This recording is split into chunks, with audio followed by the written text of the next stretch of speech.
मौलाना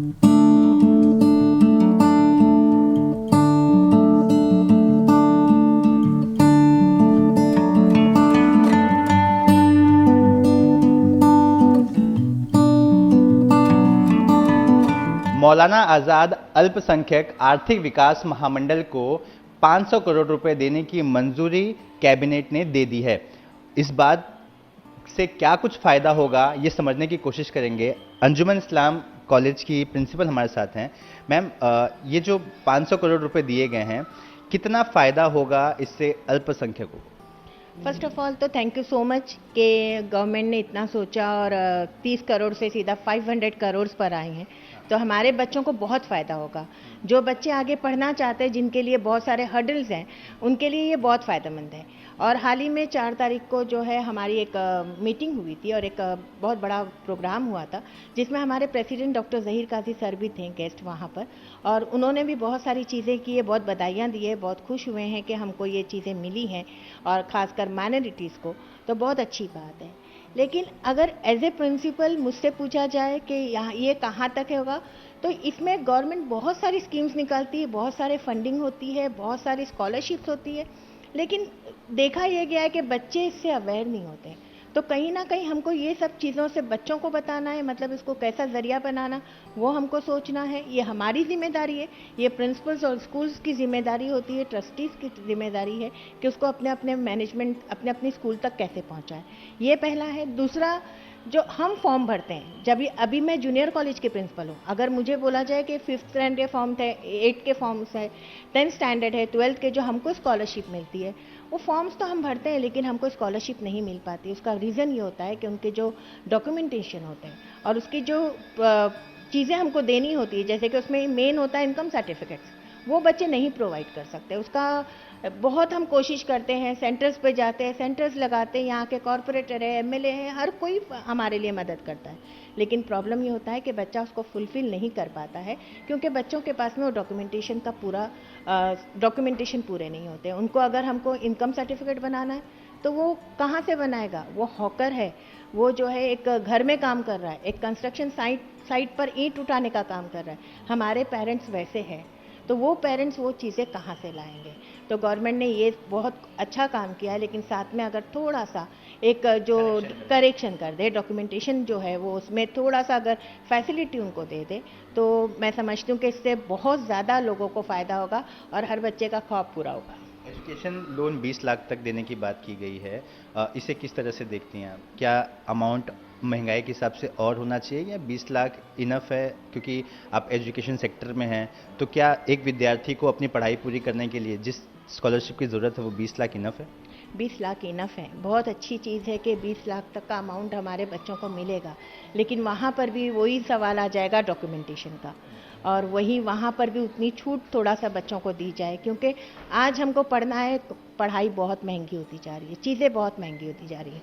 loan मिल रहा है एक फ़ीस पे करने के लिए, लेकिन बाकी के जो खर्चे हैं वो बच्चों को जो खुद को करना है, ट्रैवलिंग है कि ये आगे की बुक्स है, तो वो सब छोटी छोटी चीज़ों पर भी बच्चे का खर्चा है। तो कहीं ना कहीं हमको बच्चों के साथ में कुछ और रियायतें ज़रूरी है, लेकिन ये बहुत अच्छा है कि 20 लाख की लोन, मैं समझती हूँ कि बच्चा बहुत अच्छे से कोई एक अच्छे से कोर्स को अफोर्ड कर सकता है। हमारे साथ कुछ विद्यार्थी हैं, उनसे हम बात करेंगे। ये सारे विद्यार्थी 12वीं की छात्राएं हैं अंजुमन इस्लाम कॉलेज की। उनसे हम बात करके समझेंगे कि आखिर इस सरकार के निर्णय पर उनका क्या मानना है।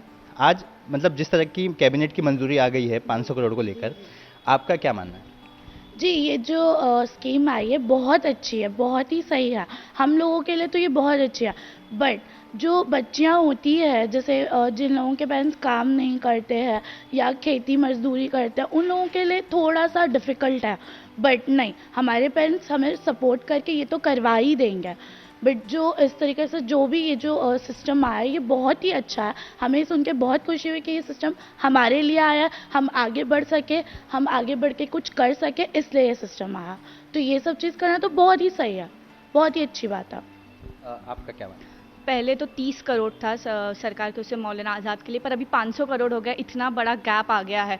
तो अभी देखने जाओ तो जो अफोर्ड नहीं कर सकते उन लोगों के लिए कितनी अच्छी बात हो चुकी है, जिसके और सरकार को कुछ ना कुछ डॉक्यूमेंट्स और इसमें कुछ चेंजेस करना चाहिए। जिसके पास घर नहीं है, जो रेंट के घर में रह रहे हैं एंड एनीथिंग ऐसा कुछ होता है तो सरकार को डॉक्यूमेंट्स में चेंज करना चाहिए। पर ये जो जो अलग अलग स्कीम्स है जो इन लोगों ने दिए हैं, 500 करोड़ पूरा हो चुका है। Muslims, among Muslims drop out rate ज़्यादा है। ज़रूरी नहीं है कि वो फेल हो रहे हैं, कोई कोई फेल हो रहा है, बट कोई कोई का ऐसा है कि वो फेल तो नहीं हो रहा है, बल्कि ऐसा कह सकते हैं हम कि उन लोग का ड्रॉप आउट रेट इसलिए क्योंकि इनकी फैमिली इनकम नहीं है इतनी। तो वो फैमिली इनकम का वो जो गर्ल्स अपना करियर बनाना चाहते हैं वो मौलाना आज़ाद की स्कीम ये ले सकते हैं 500 करोड़ की।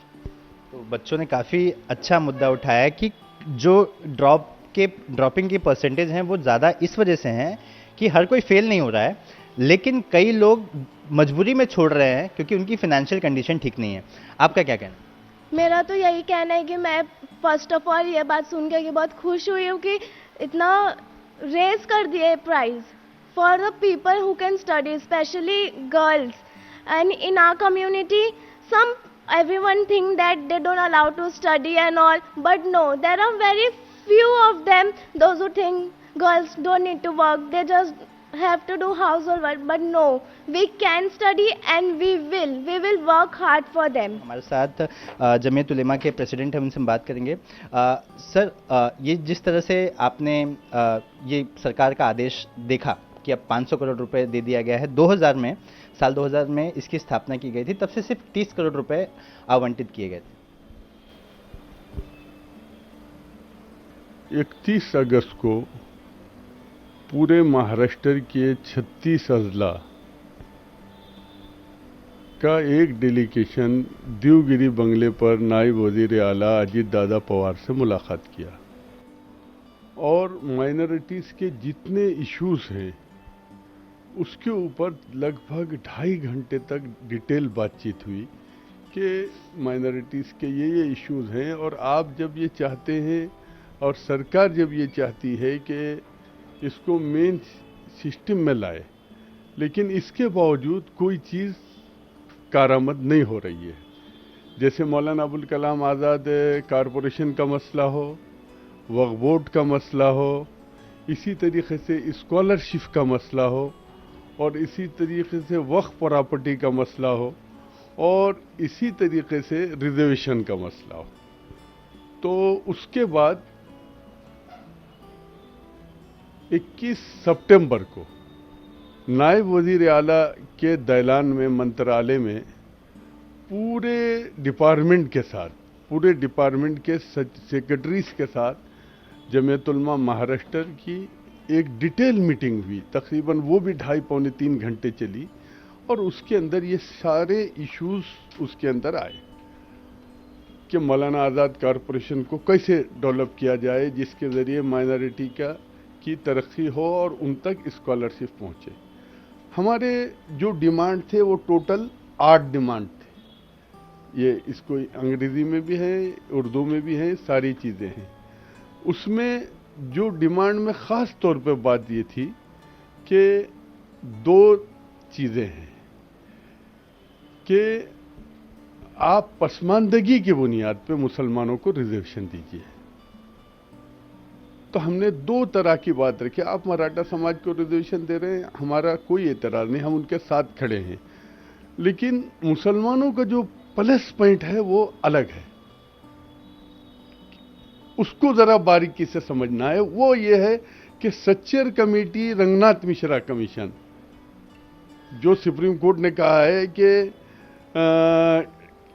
आपको ऑल इंडिया किसी कमीशन की सिफारिश नहीं है, लेकिन मुस्लिम समाज के लिए और मुसलमानों में भी जो पसमानदा हैं या बैकवर्ड हैं, जो गरीब हैं, उनके लिए सुप्रीम कोर्ट ने कहा रंगनाथ मिश्रा कमीशन बनाया गया था, सच्चर कमेटी बनाई गई थी, दोनों रिपोर्ट आई। स्टेट ने विलासराव देशमुख जब वजीर आला थे उस वक्त महमूदुर रहमान कमेटी बनाई थी 2008 में, और पिछली सरकार ने जाते जाते 2014 में मराठा समाज को 16% और मुस्लिम समाज को 5% रिजर्वेशन दिया था। ये एकदम क्लियर चीज़ है। लेकिन वो रिजर्वेशन चैलेंज हुआ।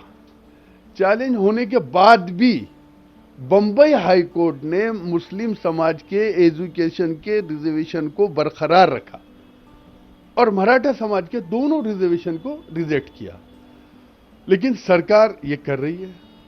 उसके बाद स्वार्थी बनी, उसके बाद भारती बनी, अन्ना बहुत साटे आए, उसके बाद सारी चीजें आए। तो हमारा ये डिमांड थी सरकार से कि आप हमारा एजुकेशन फ्री कर दीजिए। आप जब चाहते हैं कि मुसलमानों का डेवलपमेंट हो तो आप उसके लिए एजुकेशन फ्री कर दीजिए। तो नायब वजीर आला ने खास तौर पे संजीदगी लिए बताए इस मसले में अजीत पवार साहब ने, और उन्होंने 21 सितंबर को इसकी मीटिंग लिए और उसके बाद से ये हलचल चली।